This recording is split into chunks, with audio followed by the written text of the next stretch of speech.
Assalamualaikum warahmatullahi wabarakatuh.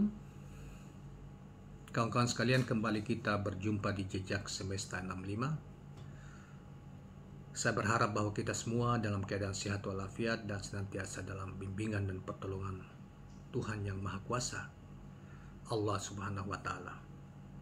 Kawan-kawan sekalian, kembali kita menghadirkan pidato, sebagian dari pidato Anies Rashid Baswedan di depan puluhan ribu relawan.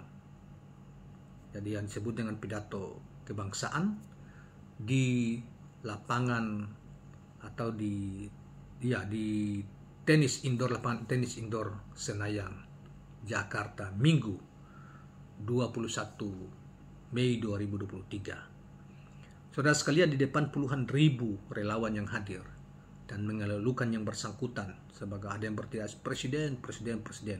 Anies menyampaikan pidato kurang lebih 1 jam yang sangat memukau. Kadang-kadang diungkapkan contoh-contoh ketika dia berkunjung ke rakyat secara senyap. Maksudnya dia pergi tanpa wartawan, tanpa ini, dan itu dilakukan selama bulan Ramadan yang kemarin. Oleh karena itu, kawan-kawan sekalian, selama bulan Ramadan itu kita kan seakan-akan tidak kegiatan-kegiatan itu kan senyap ya. Relawan-relawan juga melakukan itu secara diam-diam. Tetapi secara bergemuruh, misalnya seperti akhir-akhir ini kan tidak. Jadi rupanya memang rupanya itu dianggap sebagai tirakat Anies secara diam-diam, entah dengan sendiri atau dengan ada yang ditemani dengan timnya, pergi dari kampung ke kampung, terutama di Pulau Jawa, Jawa Timur, Jawa Tengah, keluar masuk dari kampungan, mungkin juga di Jawa Barat, untuk bertemu dengan masyarakat secara diam-diam, dan itu banyak tidak tahu, baru akhir-akhir ini diungkapkan untuk menyerap aspirasi secara langsung. Dan sebagian dari cerita itu diungkapkan oleh Anies pada pidato kebangsaan di depan puluhan ribu relawan yang memadati tenis indoor ini, lapangan tenis indoor di Senayan hari ini. Kemarin juga sempat disinggung sedikit misalnya tentang serapan aspirasi dia secara senyap dari kampung ke kampung di tingkat masyarakat yang paling bawah. Itu sepintas disampaikan di pidato politik juga di depan peserta PKS ya, di depan kader-kader PKS, pengurus dan kader PKS di tempat yang sama. Tetapi ini lebih khusus dan baiklah coba kita bacakan pidato dia yang coba untuk diangkat oleh Gelora Co.id atau Geronya News 21 Mei 2023 ini. Saudara sekalian, Anies Rashid Baswedan menyampaikan pidato kebangsaan di tenis indoor Senayan Minggu 21 Mei 2023. Ia menyampaikan pidato di depan ribuan relawannya. Dalam awal pidatonya, Anies menyinggung dirinya sempat tirakat selama bulan Ramadan. Sebagaimana tadi katakan ya, dia tirakat, istilah dia pakai tirakat, maksudnya dia secara diam-diam dia pergi ya ke kampung-kampung untuk melihat keadaan dan bertemu mungkin juga dengan tokoh-tokoh dan juga masyarakat biasa sebagai bagian dari tirakat dia untuk menyerap aspirasi yang paling bawah dan melihat kenyataan secara detail ya tentang sesungguhnya yang terjadi di masyarakat bawah. Selama bulan Ramadan 1444 Hijriah, selama tirakat ia tidak membawa media, seperti kita jelaskan di awal tadi.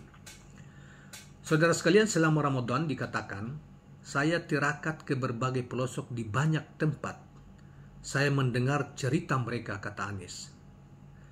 Anies kemudian menegaskan dirinya tirakat karena memang ingin mencari tahu cerita masyarakat dan keluhan masyarakat. Saya temui mereka bukan untuk selfie dan posting di pagi hari. Bukan, katanya.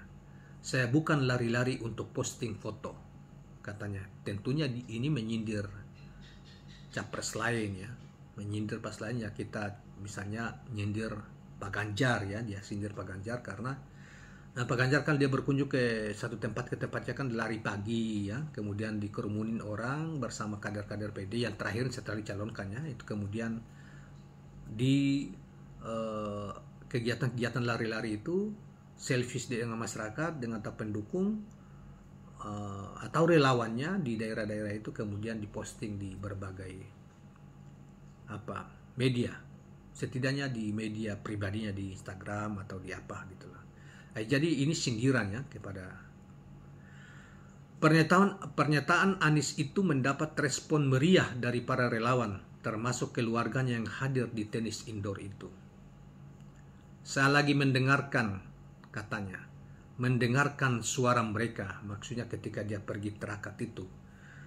Saya ketemu dengan ibu-ibu, bapak-bapak yang memiliki keinginan masa depan anak-anaknya lebih baik, kata Anies.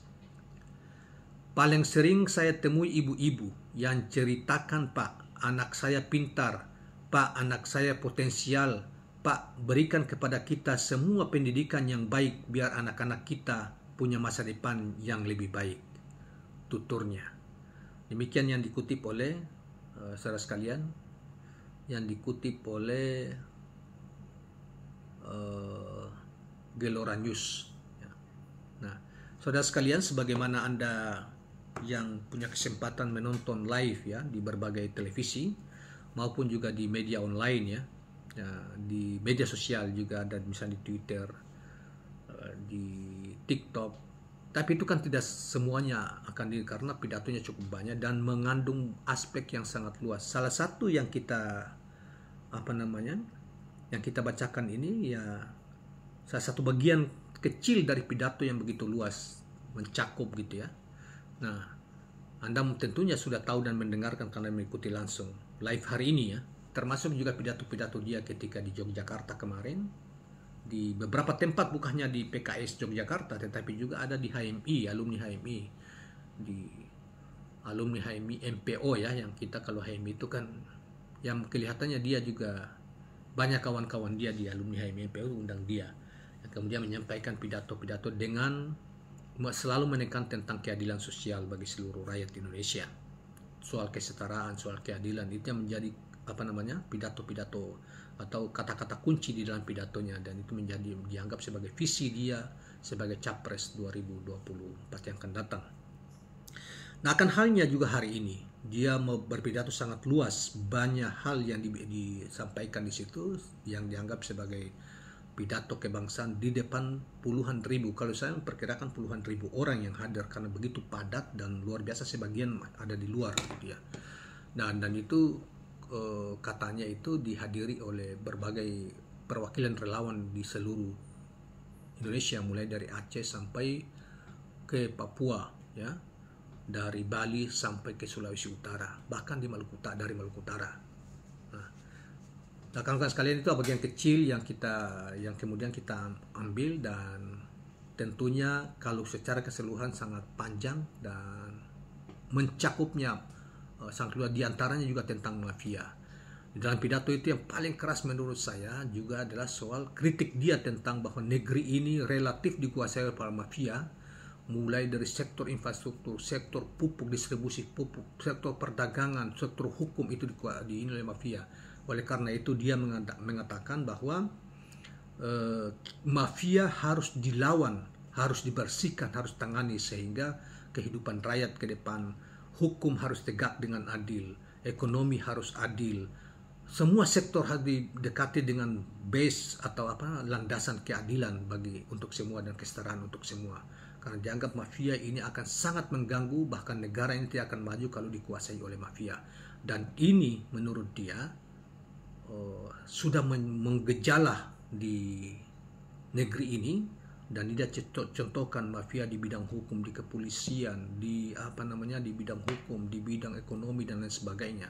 Nah, ini kita sudah buatkan video secara langsung. Dari beberapa video yang ini kita sudah sampaikan di video yang lain yang tentang mafia ini secara langsung. Nah, oleh karena itu kawan-kawan sekalian, saya kira inilah yang sisi lain yang kita coba kemukakan dari pidato kebangsaan dia yang begitu luas bidang-bidang yang disampaikan. dan cukup panjang, dan contoh-contoh kecil yang hasil terakatnya itu kemudian diungkap dan dianggap bagian itulah apa yang dimaksud dengan perubahan-perubahan yang hendak dilakukan di masa depan dalam rangka untuk memajukan negara ini dan memperlakukan seluruh rakyat Indonesia secara setara dan berkeadilan. Itulah kawan-kawan sekalian apa yang kita sampaikan pada kesempatan ini. Mudah-mudahan mencerahkan, informatif dan menghibur. Jangan lupa subscribe, like, dan share channel ini. Assalamualaikum warahmatullahi wabarakatuh.